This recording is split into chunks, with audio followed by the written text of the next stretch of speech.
बिस्मिल्लाहिर्रहमानिर्रहीम अस्सलाम वालेकुम। आज 22 अक्टूबर बरोज़ जुमेरात हम बात करेंगे अपोजिशन के हवाले से। अपोजिशन ने एक जाल बिछाया था जिसमें ख़ुद बुरी तरह फंस गए हैं और अब उनको समझ नहीं आ रही कि अब उस जाल से निकलें कैसे। मैं समझता हूँ कि ये मरीम नवाज़ की, बिलावल ज़रदारी की कोई इमेच्योरिटी थी और मौलाना उनके साथ हाथ कर गए हैं और मौलाना ने उनसे बदला लिया है। जो मौलाना के धरने में नून लीग और पाकिस्तान पीपल्स पार्टी ने मौलाना के साथ हाथ किया था, मौलाना उसका बदला ले गए हैं और वो इस तरह लिया है कि इनसे ड्रामा रचाया गया है। ड्रामा रचाने के बाद ये बुरी तरह उसमें एक्सपोज हो गए हैं और आज की वीडियोस और आज की सेनेट में करारदाद पेश करने के बाद ये बात वाज़े हो गई है कि ये झूठे हैं, ये फ्रॉडी हैं और इनका कोई ताल्लुक नहीं है पाकिस्तान की आवाम के साथ या पाकिस्तान के आइन के साथ। आज हम बात करेंगे राजा ज़फ़रुल हक जो कि कायद हैं हिज़्ब इख्तिलाफ सेनेट में, नून लीग से जिनका तल्लक है। उन्होंने आज तकरीर भी की और एक करारदाद पेश की है कैप्टन रिटायर्ड सफदर की गिरफ्तारी के हवाले से। वो मैं आपको डिटेल बताऊंगा कि उस करारदाद में है क्या, और ये अपना पहले एक मौक़िफ़ देते हैं, फिर उस मौक़िफ़ से ये पीछे हट जाते हैं, फिर नई बात करते हैं। पाकिस्तान पीपल्स पार्टी कुछ और कह रही है, नून लीग कुछ और कह रही है। नून लीग बिलावल और कमर बाजवा साहब के राब्ते में भी नाला है और अब नून लीग ये चाहती है कि हम आर्मी की जो इंक्वायरी है हम उसका इंतज़ार नहीं करेंगे, हमें अदालतों से रिलीफ चाहिए, अदालतें सो मोटो लें। अब इसमें असल हुआ क्या है? हुआ कुछ यूँ है कि वीडियोस तो सारी मौजूद थी और ये जो ड्रामा जब रचा रहे थे शायद इनको ये लगा था कि ये मामला ऐसे ही निकल जाएगा। चाहे जियो ने आज एक वीडियो चलाई है और उस वीडियो में वो बार बार एक चीज़ दिखा रहे हैं कि एक बंदा जिसने जॉगर पहने हैं और जॉगर पहन के वो फ़ोन के ऊपर किसी से हदायत ले रहा है। अब वो जॉगर वाला भी वाज़े हो गया, ये बात भी वाज़े हो गई जब वीडियो सामने आ गई कि ना किसी ने दरवाज़ा तोड़ा है, और फिर ये बात भी सामने आ गई है कि दरवाजे को जो पीटा जा रहा है, पीटा बेसिकली नहीं जा रहा, नॉक किया जा रहा है, वो नॉक करने वाला भी गार्ड है मरियम नवाज़ का। और जब पुलिस आई है और उसमें कोई रेंजर्स का आदमी नहीं है, कोई उसमें फ़ौज का आदमी नहीं है, वो तस्वीर, अगर वो मैं झूठ बोल रहा हूँ तो ये सिंध हुकूमत के पास क्या उन पुलिस वालों का डाटा नहीं है? वो निकलवा के देख लें कि जो 8 से 10 लोग आए हैं, 2 गाड़ियाँ आई हैं, क्या उसमें कोई एक शख्स भी इदारों का था? क्या कोई एक शख्स भी फौज या रेंजर्स का था? जब आपके सिंध पुलिस के ही लोग थे और सिंध पुलिस के लोगों ने आकर वहाँ पर धावा बोला है या वहाँ आकर उन्होंने ड्रामा रचाया है, तो आप ये इदारों के ऊपर क्यों इल्ज़ाम लगाए जा रहे हैं? और फिर 1.5 दिन, एक दिन पूरा और अगला दिन आधा, बिलावल ज़रदारी और मुराद अली शाह क्यों खामोश रहे हैं? उनको आईजी सिंध का क्यों नहीं ख्याल आया? आईजी सिंध अगर इतने ज़्यादा खौफज़दा थे, उन्होंने क्यों नहीं कोई एफआईआर की? जब वो छुट्टियों पे जा सकते हैं तो एफआईआर क्यों नहीं कर सकते? ये सारे वो मामलात थे जिसकी बुनियाद पर अब ये वीडियोज़ आने के बाद और पाकिस्तान पीपल्स पार्टी और नून लीग के आपस में जो बयानिया है उसमें तजाद आ गया है, जिसकी बुनियाद पर अब ये वाज़े हो गया है कि ना तो इनका इत्तेहाद मज़ीद चलने वाला है और इस ड्रामे में भी ये बुरी तरह फंस गए हैं। बिलावल और मरियम अपनी इमेच्योरिटी की वजह से अब इनका ये जो ड्रामा था इनके गले पड़ गया है। वो कैसे? अब होता यह है कि बिलावल ज़रदारी एक दिन बाद प्रेस कॉन्फ्रेंस करते हैं। पहले दिन होने वाली ना प्रेस कॉन्फ्रेंस में वो खुद आते हैं, ना मुराद अली शाह वहाँ पर कोई बात करता है और ना ही कोई ट्वीट किया जाता है। क्या इनके नॉलेज में नहीं था या 1 से 34 से 36 घंटे लगे बिलावल ज़रदारी को अपना जो मैसेज था वो कन्वे करने में या अपना जो पॉइंट ऑफ व्यू था वो देने में? मरियम ने और मौलाना ने वो तो पीडीएम की वो जो प्रेस कॉन्फ्रेंस थी उसमें कह दिया था कि जनाब बड़ी ज़्यादती हो गई है, हमारे साथ बड़ा जुल्म हुआ है और फ़ौज ने ये सारा कुछ किया है और मेरे कमरे में आए हैं, उन्होंने मेरा हया भी नहीं किया और ये सारे मामला। चाहे अब हुकूमती लोग ये भी कह रहे हैं कि मरियम नवाज़ उस कमरे में नहीं थी और ये ओबियसली ये बात आप भी समझते हैं, मैं भी समझता हूँ कि कैप्टन रिटायर्ड सफदर को कितना वेटेज दिया जाता है अपनी फैमिली में। अब आर्मी चीफ से मुतालबा खुद कर बैठे, गलती ये कर बैठे कि आर्मी चीफ खामोश थे, वो ये सारा ड्रामा देख रहे थे और उनको उनके इल्म में था कि ये एक्सपोज हो जाएंगे। अब बिलावल ज़रदारी गलती ये कर बैठे कि इन्होंने जज्बात में आके आर्मी चीफ से ये मुतालबा कर बैठे और शायद इनको ये लगा था कि हम आर्मी चीफ से मुतालबा करेंगे तो आर्मी चीफ इग्नोर करेंगे। आर्मी चीफ इंतज़ार में थे कि ये जो इदारों को बदनाम करने की कोशिश कर रहे हैं, ये एक दफ़ा मौका मिले और हम इनकी असल कौम को दिखाएं कि इनकी असल है क्या और ये क्यों पाक फ़ौज जैसे मुकद्दस इदारा, मुकद्दस मैं इसलिए कहूँगा कि जो हमारी सरहदों की हिफाजत कर रहा है, और जैसे हमारे यहाँ अदलिया मुकद्दस है, हमारे यहाँ हुकूमत मुकद्दस है, हमारे यहाँ पार्लिमान मुकद्दस है, तो ऐसे ही हमारे यहाँ पाक फ़ौज में मुकद्दस है। तो उस इदारे के ऊपर जो हमले किए जा रहे हैं उसकी असल वजह, जैसे बिलावल ज़रदारी ने बात की, इधर आर्मी चीफ ने इंक्वायरी का हुक्म दे दिया।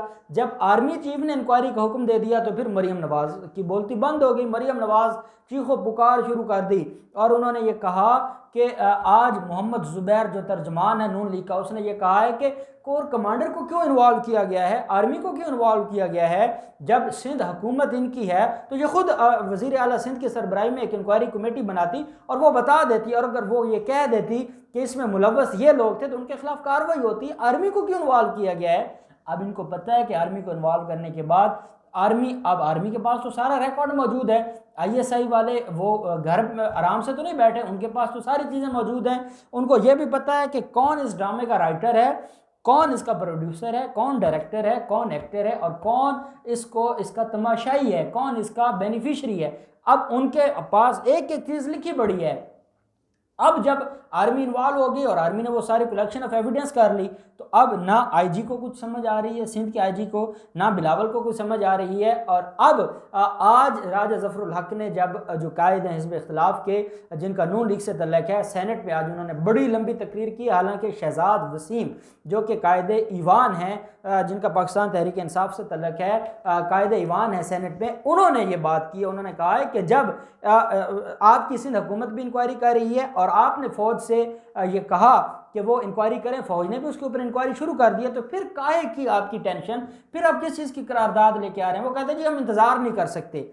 आप इंतज़ार इसलिए नहीं कर सकते कि आप झूठे हैं और आपका जो प्रोपेगेंडा है वो सामने आ जाएगा। आज मोहम्मद ज़ुबैर बैठे हैं एक TV प्रोग्राम में और वो कह रहे हैं जी कि आर्मी को क्यों इन्वॉल्व किया गया, तो उनको वो दिखाया गया मरियम औरंगज़ेब का वो क्लिप, जिसमें मरियम औरंगज़ेब आर्मी चीफ से कह रही हैं कि खुदा के लिए इस मामले में खुद इंटरफेयर करें और इस मामले का हल निकालें, हमारे साथ बड़ी ज़्यादती हो गई है। तो उन्होंने कहा जी कि जो आपकी जमात की तर्जमान हैं वो ये कहती हैं कि आर्मी चीफ इन्वॉल्व हुआ। आप कहते हैं आर्मी चीफ क्यों इन्वॉल्व हुए हैं? खुदा के लिए आप आपस में तो कोई बैठ के डिस्कस कर लें, आपस में बैठ के तो आप इस मामले को सुलझा लें। जब आप खुद एक पॉइंट पे नहीं है तो आप और पाकिस्तान पीपल्स पार्टी कैसे एक पॉइंट पे होंगे?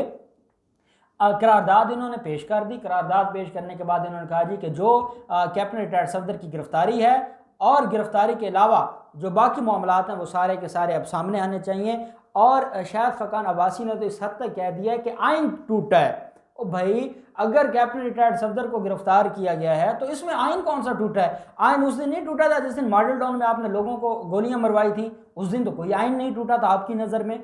आज कैप्टन सफदर जो आपको इतना वो लगता है, अब कैप्टन इसलिए कहना पड़ता है कि वो है, उसके नाम के साथ लगता है सफदर अवान आपके लिए इतना मुकद्दस हो गया, उसकी इतनी बेतौकीरी हो गई, उसकी तो इतनी तौकीर है कि वो अपनी मरियम की गाड़ी में बैठे तो उसको उतारा जाता है और उसे कहा जाता है आप जाएं आगे गाड़ियाँ सीधी कराएं। आप उसकी बेतौकीरी को आइन के साथ मिला रहे हैं। खुदा का खौफ करें। मैं समझता हूँ आप आइन की तजलील कर रहे हैं और आइन की तजलील में आपके खिलाफ मुकदमा दर्ज होना चाहिए और आपको लंबे अरसे के लिए जेल होनी चाहिए। कि आप इतने नालायक आदमी हैं कि आपको ये भी नहीं पता कि आइन तोड़ना क्या होता है। और कॉन्स्टिट्यूशन ऑफ पाकिस्तान ने लिख दिया है कि ये करने से आइन टूटता है और ये करने से आइन नहीं टूटता। भाई क्या सफदर अवान को गिरफ्तार करने में कौन सा आइन टूटा है? और गिरफ्तार करने वाले आपकी सिंध पुलिस है, वो कोई पंजाब या उमर शेख की पुलिस भी नहीं है। फिर भी आपको तकलीफ है, फिर भी आप बातें कर रहे हैं, फिर भी आप इल्ज़ामात लगा रहे हैं और आप कहते हैं कि आइन टूटा है क्योंकि वज़ीर आज़म ने इंटरफेयर नहीं किया। वज़ीर आज़म इंटरफेयर करते पहले आप कह रहे हैं जी कि ये मामला वज़ीर आज़म को वज़ीर आला सिंध को फ़ोन करना चाहिए था। वज़ीर आला सिंध को कैसे फ़ोन करते? वज़ीर आला सिंध तो ख़ुद 1.5 दिन तक, और जिस दिन बिलावल की प्रेस कॉन्फ्रेंस से एक दिन पहले, उस वाक़े से अगले दिन वो प्रेस कॉन्फ्रेंस कर रहे हैं, तो उस वक्त वज़ीर आला सिंध ये कह रहे हैं कि जो कुछ किया है सिंध पुलिस ने वो कानूनी किया है। तो भाई वज़ीर आज़म सिंध उसमें क्यों, वज़ीर आज़म पाकिस्तान क्यों उसमें इन्वॉल्व होते? और इन्वॉल्व होते तो आप कहते जी हमारी 18वीं तरमीम वाली बालादस्ती हमारी ख़तरे में पड़ गई है, हमें बड़ा नुकसान हो गया है, हमारे साथ बड़ी ज़्यादती हो गई है। तो ये आपका जो ड्रामा है अब ये नहीं चलने वाला। कौम ये समझ चुकी है और अब ये ड्रामा बिल्कुल एंड हो चुका है। और इस सारे मामले में जो तमाशा देख रहे हैं वो है मौलाना फजल रहमान। मौलाना फजल रहमान ने तीली लगा दी, मरियम को उस काम पे लगा दिया जी कि खुल के फ़ौज के ख़िलाफ़ बात करें, खुल के गए जी कि बड़ी ज़्यादती हो गई है, बड़ा काम ख़राब हो गया है जनाब, बिल्कुल तबाही हो गई है, और जो ये ज़्यादती हुई है मरियम के साथ ये नहीं होनी चाहिए थी, मरियम की आराम गाह में खलल पड़ा है, ये तो होना नहीं चाहिए था। जब वीडियो आ गई कि उनकी आराम गाह में खलल डालने वाला उनका अपना गार्ड है और वो बड़े अच्छे तरीके से नॉक करके उनको जगा रहा है कैप्टन सफदर को, और 2 मिनट के बाद कैप्टन सफदर ने कहा कि 5 मिनट तक मेरे कमरे में रहे, वीडियो में देखें तो वो 2 मिनट के बाद वो खुद बाहर आ जाता है और उसको लेके बड़े इज़्ज़त और तौकीर के साथ उसको लाया जाता है। तो मैं ये समझता हूँ कि अपोजिशन अपने बिछाए गए जाल में बुरी तरह फंस चुकी है, नून लीग एक्सपोज हो चुकी है, नून लीग और बिलावल एक दूसरे से दूर होते जा रहे हैं, आर्मी चीफ अब इस मामले में सीरियस हो चुके हैं और वो पूरी कौम को सच दिखाएंगे, और इंशाल्लाह जब कौम को ये सच नज़र आएगा तो उसके बाद ये पीडीएम वाले जहाँ भी जाएंगे फिर अवाम इनके सामने खड़ी हो जाएगी और इनका ना कोई जलसा होगा और इनका ना कोई ड्रामा होगा। देखते हैं ये मामला कहाँ जाता है, ये ऊँट किस करवट बैठता है। जो भी डेवलपमेंट होगी हम आपके साथ शेयर करते रहेंगे। अल्लाह पाक पाकिस्तान कामी नासिर हो। बहुत शुक्रिया। अल्लाह हाफिज़। पाकिस्तान जिंदाबाद।